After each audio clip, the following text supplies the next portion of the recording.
For the last couple of months, Senator Rumson has suggested that being president of this country was, to a certain extent, about character.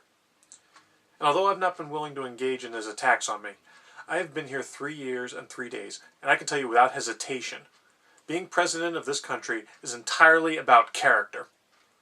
For the record, yes, I am a card-carrying member of the ACLU. But the more important question is, why aren't you, Bob? Now, this is an organization whose sole purpose is to defend the Bill of Rights, so it naturally begs the question, why would a senator, his party's most powerful spokesman and a candidate for president, choose to reject upholding the Constitution? Now, if you can answer that question, folks, then you're smarter than I am, because I didn't understand it until a few hours ago. America isn't easy. America is advanced citizenship. You've got to want it bad, because it's going to put up a fight. It's going to say, you want free speech?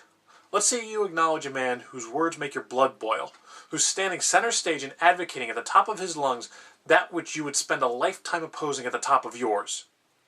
You want to claim this land as the land of the free? Then the symbol of your country cannot just be a flag. The symbol also has to be one of its citizens exercising his right to burn that flag in protest. Now show me that. Defend that. Celebrate that in your classrooms. Then you can stand up and sing about the land of the free. I've known Bob Rumson for years, and I've been operating under the assumption that the reason Bob devotes so much time and energy to shouting at the rain was that he simply didn't get it. Well, I was wrong. Bob's problem isn't that he doesn't get it. Bob's problem is that he can't sell it. We have serious problems to solve, and we need serious people to solve them. And whatever your particular problem is, I promise you, Bob Rumson is not the least bit interested in solving it. He is interested in 2 things, and 2 things only.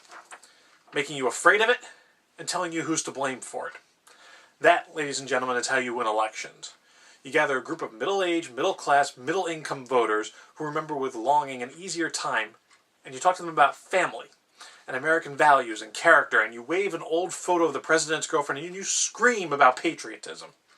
You tell them she's to blame for their lot in life, and you go on television and you call her a whore. Sidney Ellen Wade has done nothing to you, Bob. She has done nothing but put herself through school, represent the interests of public school teachers, and lobby for the safety of our natural resources. You want a character debate, Bob? Better stick with me, because Sidney Ellen Wade is way out of your league.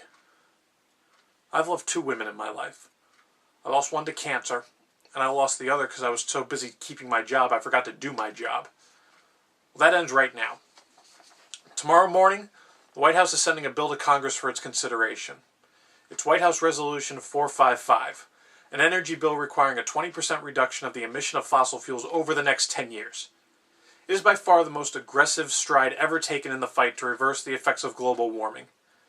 The other piece of legislation is the crime bill. As of today, it no longer exists. I'm throwing it out. I'm throwing it out and writing a law that makes sense. You cannot address crime prevention without getting rid of assault weapons and handguns. I consider them a threat to national security, and I will go door to door if I have to. But I'm going to convince Americans that I'm right, and I'm going to get the guns. We've got serious problems, and we need serious people. And if you want to talk about character, Bob, you better come at me with more than a burning flag and a membership card. If you want to talk about character and American values, fine. Just tell me where and when, and I'll show up. This is a time for serious people, Bob, and your 15 minutes are up. My name is Andrew Shepard, and I am the president.